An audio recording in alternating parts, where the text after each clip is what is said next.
Okay, welcome. So my name is Simba and I'm head coach here at Living with the Spirit in Chiang Mai, Thailand.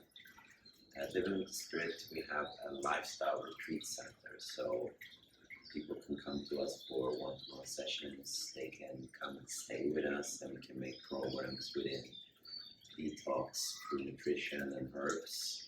Work with stress and emotion related areas of your life, or pain and injuries after surgery, or coming back from an old injury or pain that's still bothering you or creating some resistances in your life. Our whole philosophy is essentially we share our personal and professional journey.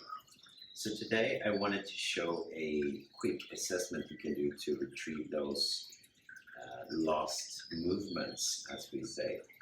And what I mean with lost movements is essentially things that you used to be able to do as a kid, maybe when you were around 6 or 10 years old or somewhere along those lines. You probably were climbing trees, running, and expressing yourself physically in a different manner than you might be doing today. And essentially in this video I just wanted to show some easy ways that you can kind of assess where you're at, so you can get an idea for where can I start to increase my flexibility, my ability to enter a position essentially. And from there you can train your stability, your ability to hold that position. If I stand in a squat or in a lunge, am I able to hold that position with a weight, without a weight, when I'm walking up a mountain, or whatever it is that you want to do in life. And when you combine the stability and the flexibility, that's when you get the mobility. You are strong, you're mobile, you're stable, it's flexible to enter different movements. So the primary movement patterns, the way that I'm taught and schooled, is that we're going to have some kind of squat. And when it comes to squats, essentially you're going to hear a lot of different things. Hip and shoulder width apart, and you have to squat with your butt going all the way down to the ground, otherwise it's not a full squat. There's many different stories of how squat should be. I simply put it like this: the position where you can find yourself in a deep squat and rest for a while.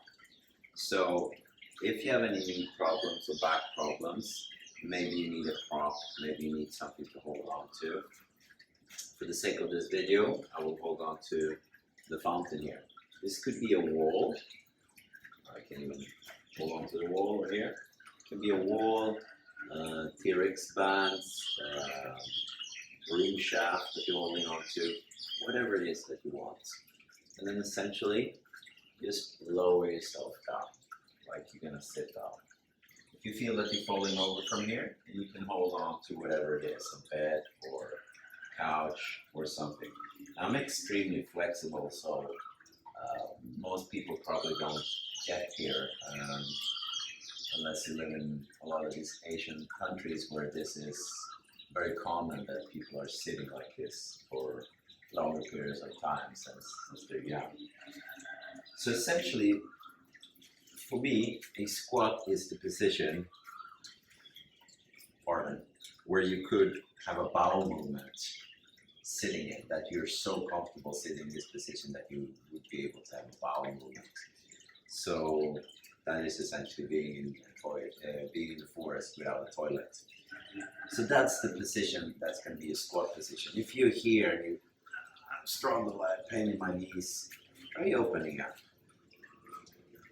Yeah, I feel much more comfortable here. So essentially, finding the end range of the squat is possible.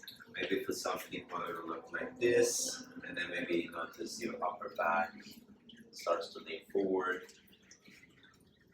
Just imagine you're sitting down on a chair. You can even have a chair behind you, and you kind of sit down and you come up and you put your hands on your thighs, on your hips, and just see, where am I able to go? Can I come a little bit deeper? Yes or no? Oh, that was a little too much. So find your way. A normal thing that will happen here is that we will start to lean forward. Likely there's a restriction in the ankles, the hips or in the hips or the hip flexors in this area. So that's something that can be addressed. Essentially, you want to hold on to something or like this, just being able to sit down and then stand up. You're going to predominantly work with the thighs, with the knee joints, with the ankles and the hip. Now the next movement is going to be a bend movement. And essentially we want to work with our hip. So if we imagine that we have a rod here, that this is around this angle is what we're going to work. So we're going to do this more or less the same way we did the other one. Hip and shoulder width apart. Soft knees, that means they're not fully extended. And from here, just leaning forward, allowing your hands to slide down along your legs. And then working with the hip, not the back. So I contract my glutes, and I bring my hip forward. So I'm kind of rolling from here. Roll, bring my butt back. I try to keep my back as straight as possible. Maybe I don't round it like this or like this too much. And then moving forward. So this will be working the back regions, glutes, the hamstrings, and your thighs in general. You will be working a lot with your core. So from here, people add barbells, dumbbells. You can do deadlifts. And you can also combine it with the last movement. You come here, oh, I can't bend anymore because I started to feel I don't have the range of motion. Then maybe we squat gently, bring our butt up, and then bring our hip up. So we find a position where the back can no longer be straight. Bend a little bit, extend to that position, and come back. Hands can be on the outside, on the inside.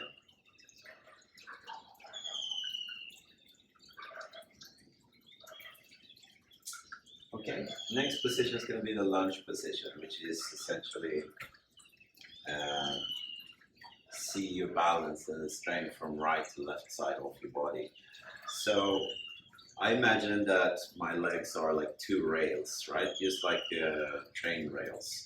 So I never seen two rails like this together.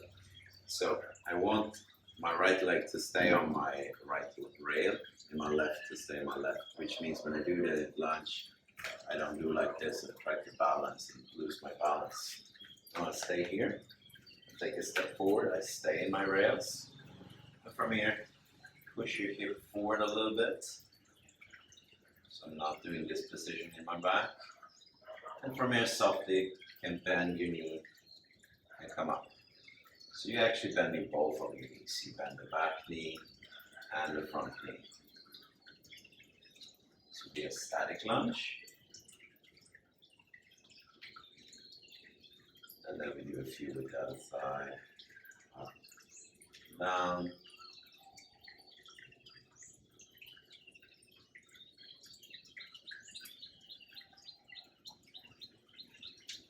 And from here we can try doing it a little bit more dynamic, if it feels easy.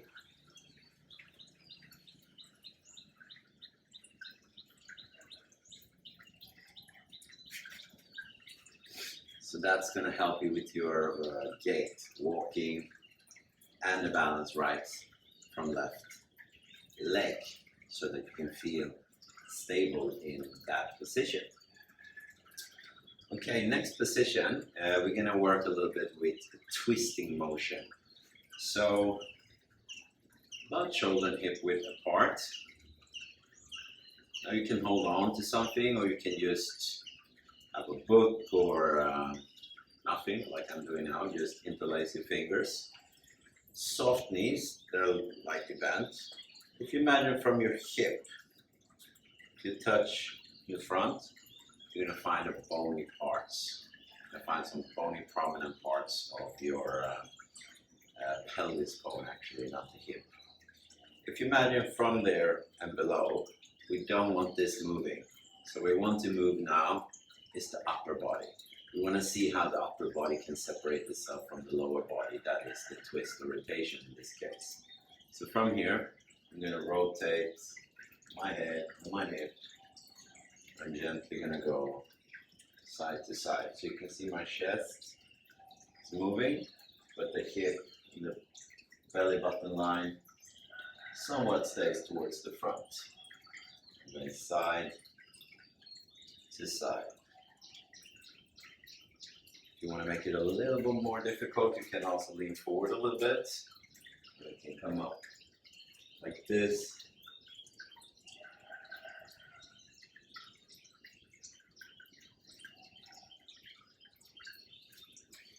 We can also cross our hands like this if it's easier. Go side to side.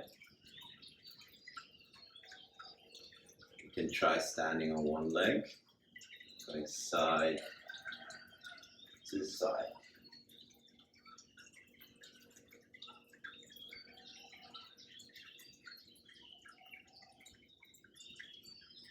So essentially you want to see how you separate upper and lower body.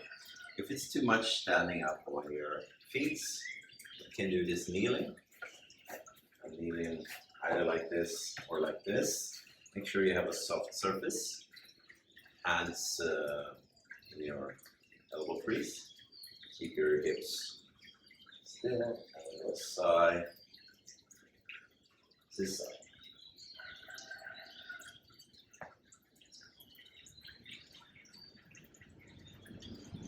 Okay, so normal range of motions is that you want to come 90-degree angle, like fully towards this side and fully towards this side. Some days you will be able to do that, some days you won't. As you probably noticed in the video, I'm a little bit stiffer going to the left than going to the right. And that's something we can work on, of course, but we're always going to have, in my opinion, differences right from left. And that's just natural occurrences. One leg might have a leg length discrepancy, meaning it's a little bit longer than the other one. Or for a lot of different reasons, it might not be 100%. You can get them very close to each other, but there is natural variations, and that's just the beauty of the human body, that it's unique, right? Nothing is the same as anyone else's side or anyone else, any other body part. Okay, so we worked through a few of the movements. I would like to go to working a little bit with the pull or drag. Now, usually we can do this with weight, but for the sake of this video, I wanted to show some easy variations that you can do at your home without having to have a lot of weights or tools or accessories.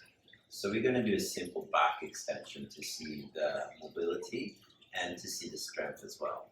So what we're going to do is we're going to lie down on the stomach like this. If you have a hard floor, you can use a yoga mat or a blanket.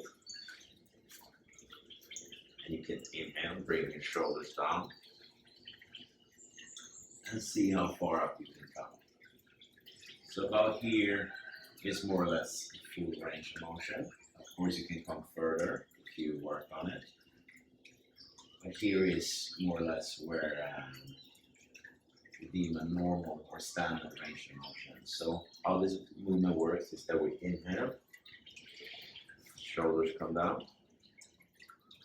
and then we come up, hold until we need to take another natural exhalation and inhalation, and then we come down.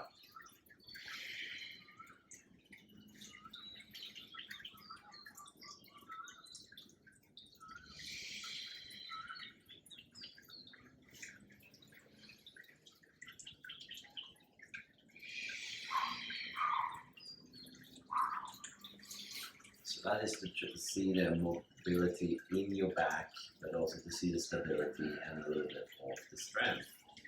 Now coming into one of the last patterns that is going to be the press and push pattern. So for this sake, we're going to do a push-up. Now push-ups is something you can do in a lot of different ways. And by no means, if you know done push-ups, will you have to start at level 10. So it's about finding a position that suits you. So we can do it in different angles. We can just start from here, see how does it feel just pushing up and down. When I'm standing shoulder and hip width apart with my hands on my knees, how does it feel just bending my elbows, having a little bit of weight on my arms? Okay, for me, it feels fine. I try to bring my knees back a little bit, shoot my hip forward. Okay, how does it feel just bending it a little bit from here? Still feels fine. Maybe I bring my arms apart a little bit. Try to bring my chest towards the floor.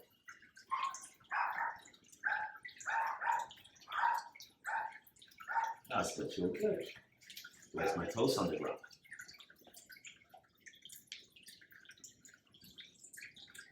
Still feel fine.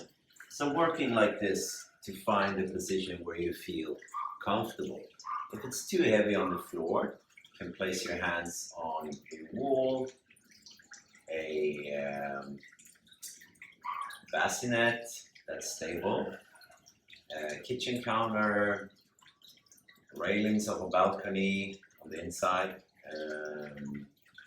wall, back of the sofa, anything that's sturdy, and find different levels where you can kind of do the push-up. So we don't have to be like this, that we can actually have a little position like this that we're coming up. So we're basically raising the floor, that we're having our hands towards the wall or towards something that's not as low as the floor.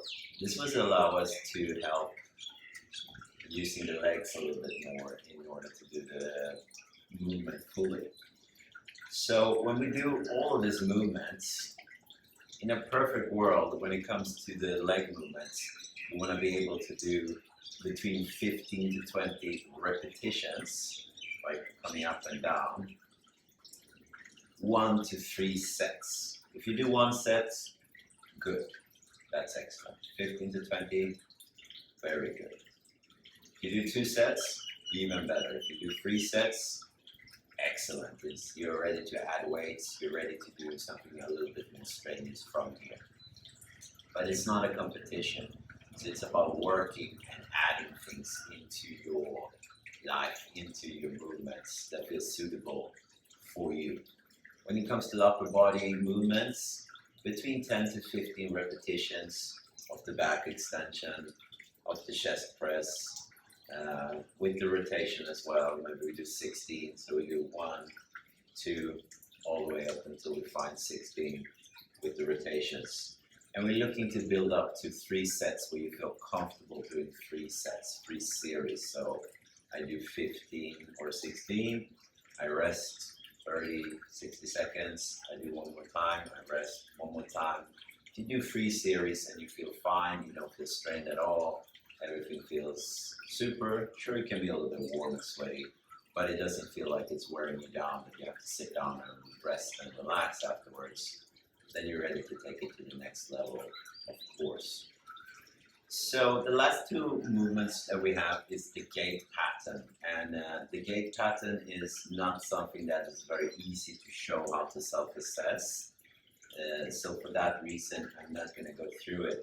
But a way to assess the gait pattern is definitely when you're doing the lunges to see is it harder on one side or the other. That is something you can do by yourself. Or you're losing balance when you're standing with one leg forward or the other one. That could be an indication that something's going on with one side of your body that you need to address. That is affecting your gait, the way you're walking, running, moving forward when you're standing on 2 legs. When it comes to headstand, I don't know if I would say it's a primary movement, but it's fun, so why not? So when it comes to the headstand, it has to do with mobility. You're able to move your neck, your upper back. It has to do with the strength of your shoulders, your arms, and your core. Because whenever you reverse this upside down, we're going to notice what happens. Which muscles aren't firing, which muscles are not talking to each other, what is not. stable enough, for lack of a better word, we're going to notice what's really going on in the body in an interesting way. So let's do it in a simple manner. Find a mat, find something comfortable, some pillows, both for your knees and for your head, and start at a very low level. So we're going to start at this level that we're kneeling, like so. My hands and head want to form a triangle, so I have hand 1, hand 2, and the triangle is going to be up ahead. So essentially, I'm going to place the top of my head on the ground, like so. Maybe this is enough for you. Maybe you can just go back and forth like this towards your forehead, and then rolling up to get some circulation into your neck. Maybe you've done it before. Add a little bit of weight on your hands, and maybe gently start to lift one leg up.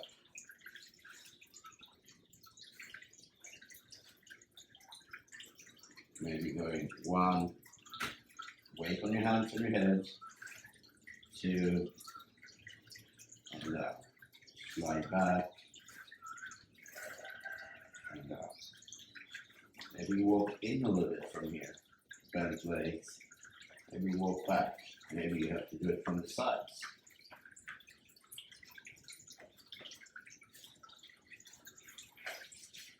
So start with this and see how it feels. Might feel a lot of discomfort or fear going into the neck, and of course if you have any injuries or you're uncertain, you can always write us and consult your physician before doing any of the exercises. If you have any injuries at all, of course, it's good to clear out those before you do it. It can be heart-related conditions, recent surgeries, pregnancy, cancer. We can do a lot of exercise despite conditions, but we always want to make sure that we're safe enough, that we're clear to do it. So we always clear with your physician, medical doctor, before doing any of these exercises. So if you like this video, please make sure to press like and subscribe, and you will get some more information and more tips like this in the future as we post more videos. Thank you very much.